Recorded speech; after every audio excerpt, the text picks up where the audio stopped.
When it comes to small business, everything is personal. Welcome to the Making Business Personal podcast presented by Collective Alternative. Join me, Levi, each month as I sit down with marketing professionals and small business leaders to discuss common challenges small businesses are facing with their marketing and share strategic solutions and tactics you can implement to enhance your presence and make your brand stand out among the rest. Let's get personal.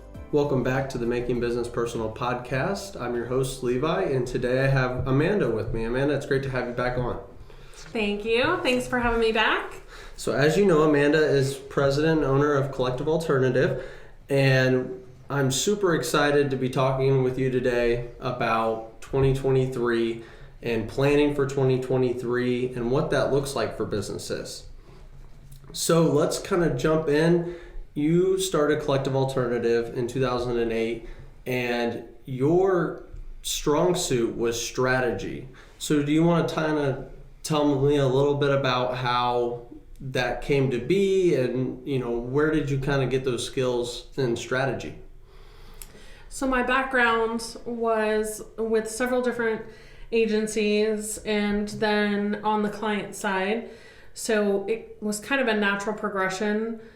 When I started with my first agency, I started off writing, and then I started media buying, and then I started account management, and I just naturally progressed through a lot of different departments, all the way up the ranks, if you will, until I landed on the client side and was really operating the whole department and outsourcing, things like that. Mm-hmm. So for me, it was a lot of understanding the why behind things, identifying the need for marketing, and then putting together that tactical plan or strategy that clients could follow so that they could really achieve their greatest ROI or return on investment. And with small business in particular, which is how you've now molded Collective Alternative to market for, it's essential, absolutely essential for a small business to be able to have a strategy that can pivot, one where you're spending money where money should really be spent, and thinking through that and not just throwing things at the wall and hoping that it sticks. So how did those skills that you collected through your time with other agencies really put you in a great place to start Collective Alternative and build the way that we do strategies here for our clients? Well, I will touch first on part of your comment, which was, the importance of flexible strategic plans for small business. It's imperative that they have that flexibility. You look at larger companies, and every dollar, if there's breakage somewhere or loss, they account for that in their annual budgets. Mm-hmm. Small businesses don't account for loss because they need it. They need every dollar. Every dollar has to count. It's imperative in their bottom line. So we made sure when we created the agency, because we wanted to target and work with small businesses, that we had strong strategic plans, and all of our plans are customized, so it's not like they were pre-packaged or developed, but a process that would make sure we were really achieving the greatest benefit for clients, that we were flexible and agile if we needed to shift, but just ensuring that we were hitting that target audience, we were making every dollar count, we weren't spending dollars needlessly. So when we work with our clients, we don't go to them and say, hey, you need a new website. If their website is good enough is good. So if we can be using those dollars somewhere else that will bring them a bigger bang for buck, that's what we're going to choose to do. And you kind of talked about how, it's not cookie cutter. And what we do here, and when we build these out, we're really putting those dollars where they need to be spent. What are those conversations? When should those really get started for a business? When should they really start thinking about where they're putting their dollars for that next year? in their I marketing love this budget? question. So often, I have clients come to me after they've already established their business, they already know what products they're going to sell, or they've purchased a business, or any of that. Then they come to me to market it. They should come to me before. They should come to me when they're thinking about buying that business, because we can help give them, from a marketing perspective, what the value is. What's their domain authority? What's their, there's just so many things that they should be thinking about and looking at on the front end that most business owners don't when purchasing. And then we do a lot of cleanup on the back end to try and track all that down, or build where there could be some inherent value that is important to know on the front end. So, and then if they are looking to sell something or they're starting a business, it's coming to me on the front end to find out, how can we create a brand? How do we create a brand that, probably already has some SEO on the back end, or isn't going to be a steep uphill climb when it comes to SEO, search engine optimization. Different ways that we can approach their marketing that will make it more affordable, and just give them an idea of what that budget even looks like. That's important. And a lot of people don't know. Websites can range from $500 to over $100,000. And sometimes you're hard pressed to look at one side by side and know the difference. So it's really just, it depends on the business, it depends on the client, and we want to make sure that we're affordable, but we also want to make sure that those dollars are meaningful. Mm-hmm. And so for those clients, in the case where, once you become established and you get things rolling, when should those clients, those next, established businesses, when should they start thinking about that next year when it comes to their marketing, or those next steps? Now's the best time of year for that. A lot of business owners will wait until around the holidays. They'll wait till December, start doing some planning for the next year. That's too late. You're busy anyway, especially personally with a lot of things going on or what have you. The best time to plan for the next year is in September and October. A lot of businesses, if you're on a calendar year, a lot of businesses have a hard time in September starting to plan or thinking that far ahead because they haven't even had Q4 yet. Mm-hmm. But you have a good idea of what Q4 is going to look like. So you plug that in, and then you start looking at, okay, if we want a 15% growth in the next year, what does that look like? And then you back into your strategy or your plan from there, your budget from there. And all of our clients, we've already delivered strategies. They have their strategies in front of them, they're reviewing them and or signed them already, and they're ready to go for next year. We do a lot of research when it comes to the economy, what's going on, where things are at, what's inflation doing, so on and so forth. And we put together a strong package based off of our clients' objectives to support those and make sure that we are attaining them. We really do. And for some of those listeners that may have never had a good experience with a marketing firm, they may have been with a firm that was cookie cutter.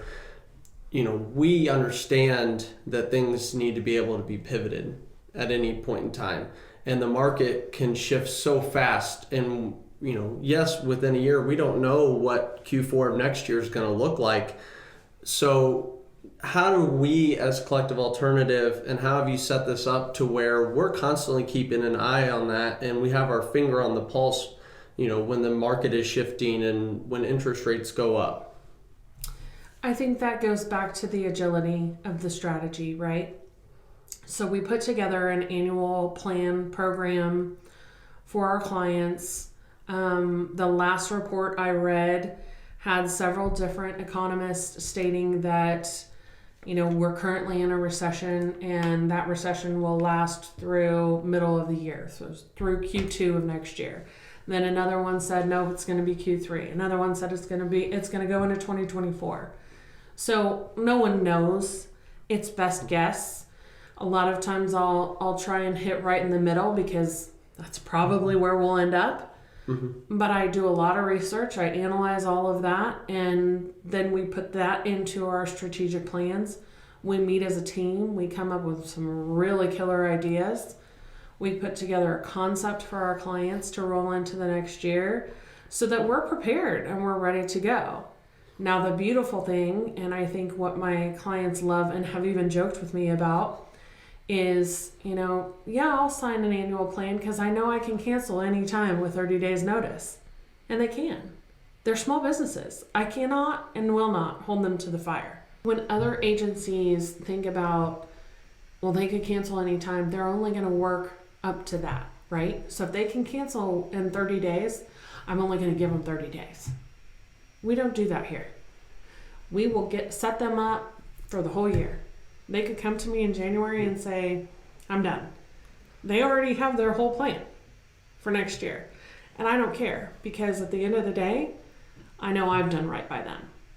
I know I have set them up for success. Whether they choose to go after that with me or someone else is totally up to them. I can make all the arguments in the world while we're the better choice. But at the end of the day, I know I did my job. And I did it to the best of my ability, and that person is better off having been here, having worked with us. And I mean, as well as I do, that's my prerogative. If at the end of the day I have left them better than I found them, then absolutely. And it speaks to our values. Mm-hmm. The transparency of that strategy, showing you exactly what we're planning to do, where we're spending that money. It's not one of those we lump it all together, you pay this big price tag and we say we're doing all these things. It's something that is shown at the monthly meetings. Mm-hmm. And it's walked through step by step with you and how these dollars are working, or hey, maybe we need to make a shift here because numbers are dropping. And with any campaign, you'll have that. You're going to hit a point where the creative stops working or the messaging needs switched up. And those are all things that, our transparency allows us to be better at shifting in those ways. And I think you've probably seen that many times in probably every meeting for the last 14 years now. And I think that's what makes us so special. And other agencies may have core values, but to really live them out and live them through your clients and live them through the meetings is what makes us so versatile and able to pivot. And when it comes to pivoting too, another aspect I wanted to touch on, some people may think that when you set up a strategy, it's set for the year, and that may be intimidating, and they may think don't have a voice anymore once they sign that piece of paper. But that's not the case, and no, we revisit their strategy every month. Every month we have a meeting, preferably face to face, but sometimes on Zoom, and we talk through the strategy. We talk through what we're doing, what's working, what's not working. We talk about, here are some suggestions that I have or recommendations to shift, maybe do this a little bit differently. What's the client seeing on their end? Are they seeing the results that I'm seeing? And making sure that those correlate. If they're not, okay, how can we track that better? How can we ensure that we are getting that all the way through to conversion? So we have those conversations monthly. And I mean, oftentimes I hear from clients way more than that. And I welcome that, because those are opportunities not only for me to learn about their business, but for me to keep my keep my finger on the pulse so that I know what's going on. That's the best way that I can provide for them. And we have clients joke about how, my team, this team is their team, and we're on their org charts. We are their marketing department. And I don't think there's a better compliment I could get than that. I would say not. And especially even as a member of the team, to be able to hear that on our end is so satisfying, because then all of the work you put in and doing things the right way really does pay off in the end. And you can attest, Collective Alternatives never been about turning and burning and just getting dollars out of clients. That's never been what it's about. It's growing small business and loving small business. And that's what it'll continue to be about forever. And I think that's what's so special about this model. I think our retention rates show that. They speak volumes. An average retention rate for agencies is 2 years. Our average is almost 3 times that. It's just over 5. So, I think that speaks volumes when you're talking about how we treat our clients and how we work together. And one thing I think would be really interesting for the listeners to hear is your perspective. The longer tenured clients, when you go into those meetings and go into those strategy sessions where you're thinking about that next year, how does it make it even easier, and what are we able to then provide and talk about where a new agency who's never touched that account may not be able to? I think there's lots of different layers to that. Aside from knowing where they came from and knowing the history, we know seasonal trends. We know when things happen in their business. We know when we need to be talking about gutters versus when we need to be talking about roofs. We know when we need to be talking about, outdoor fire pits versus, indoor fireplaces. So all of those different things, we know the history, we know the trends, we've studied them. We also know what they've seen in the past. We know what our goals were for last year. And, when we achieved them, did we shoot way past it, or did we barely hit it, or did we not hit it at all? So we can lend some realistic expectation and manage the expectations of them on the other side, so that next year they know, they have a better idea of what they're looking at. And then we take all of those extenuating circumstances into account, and we share that information with our clients. I do so much reading and research, and I talk to my clients about it all the time, so that they have it, they're armed with it, they can make decisions well beyond marketing, make decisions with that information that benefits them and their companies. And what are some ways that once you have we've had clients for a long period of time, and we have now understood, maybe where some of that money's best spent for them, what are some of the tactics where we bring somebody in? What are some of the ways that CA is different in identifying where the best spend is for their money? I think there's a couple different things to that. There's trends, what's happening in the marketing world.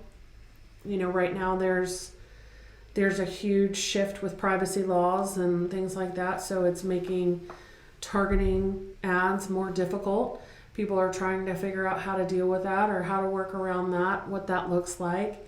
So we have clients who, for years have relied heavily on those ads.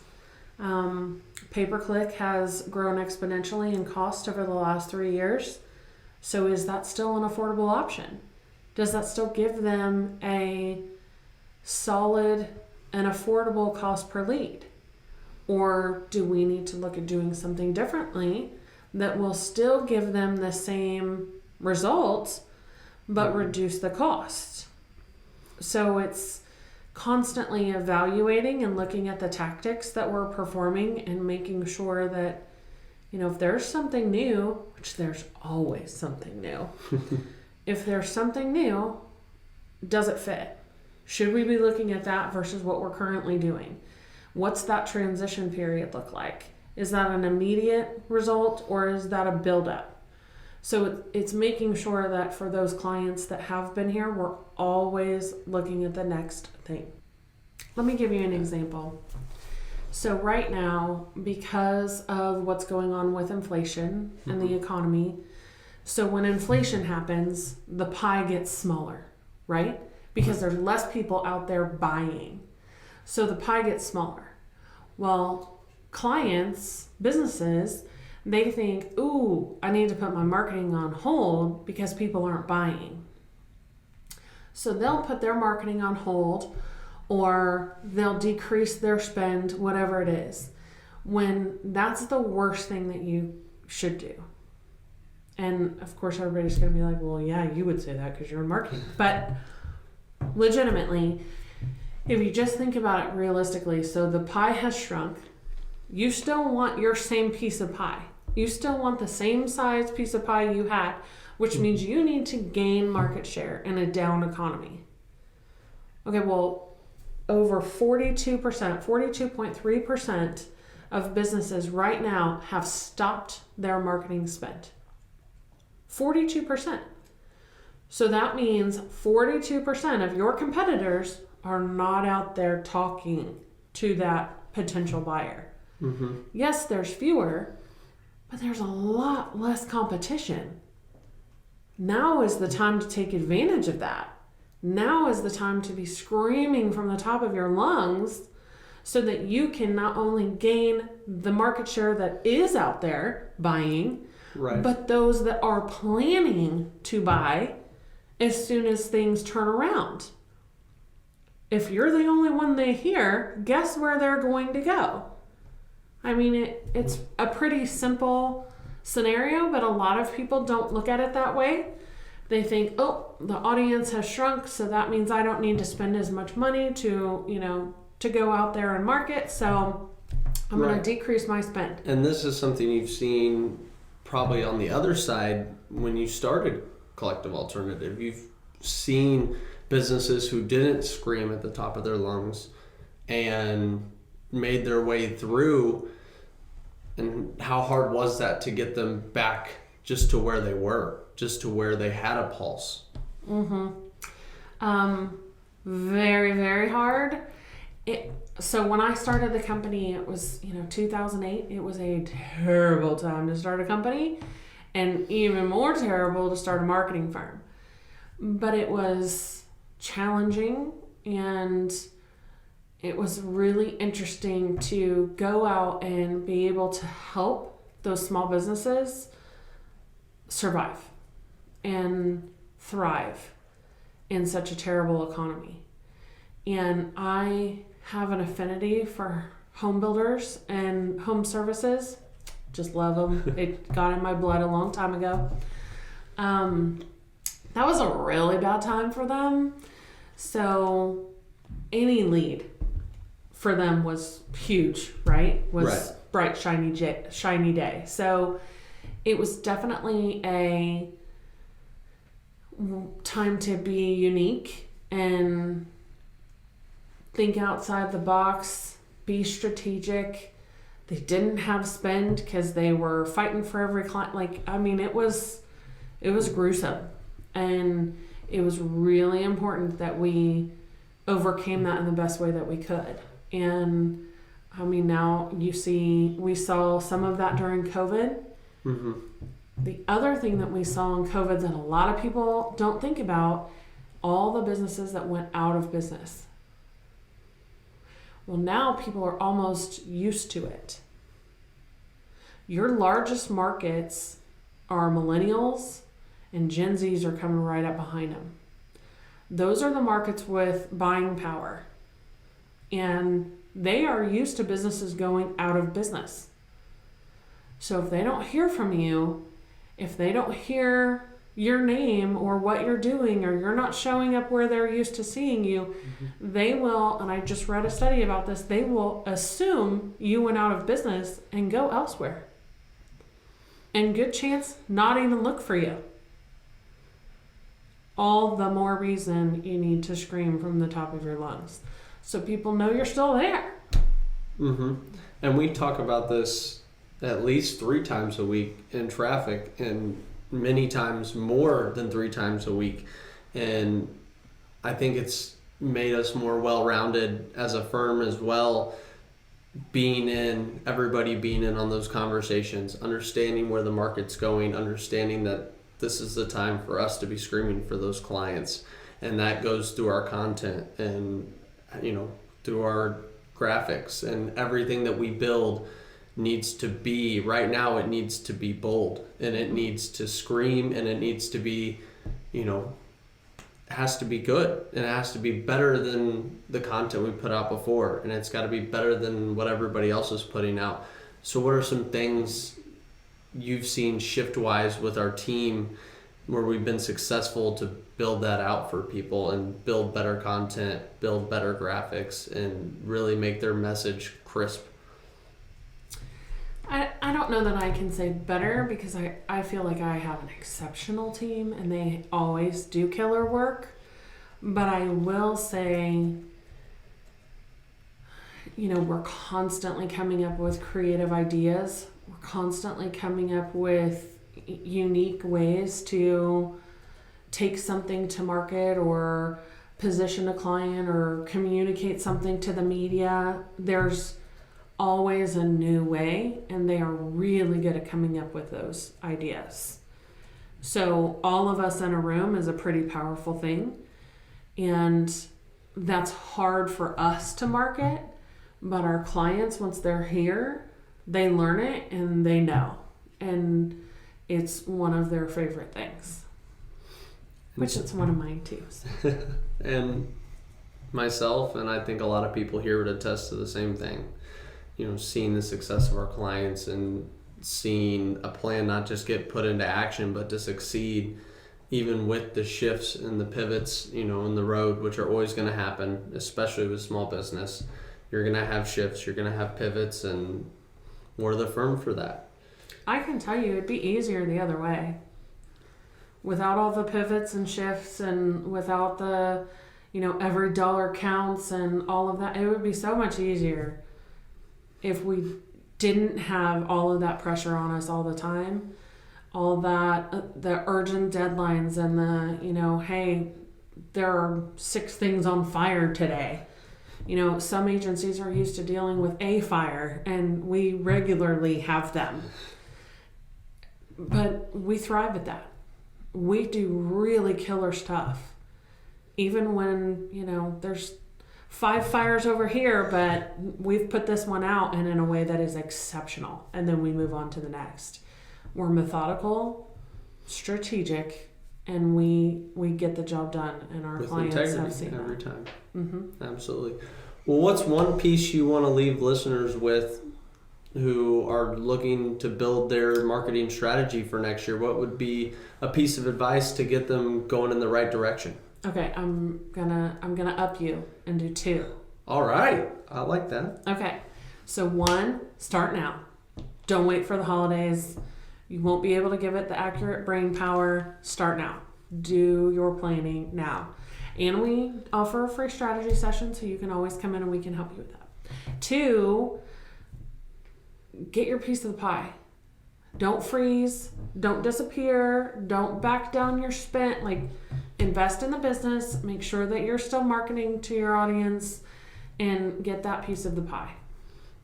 We need small business. They are our lifeblood. So if you need us, just call. We're always here. Thanks everyone for listening, and until next time. Thanks for listening to the Making Business Personal podcast. Do you have a marketing question for our team? Want to hear more about a topic? Let's get personal. Connect with us, submit your questions, and share any feedback at collectivealternative.com. And don't forget to subscribe so that way you never miss an episode. We'll see you next time.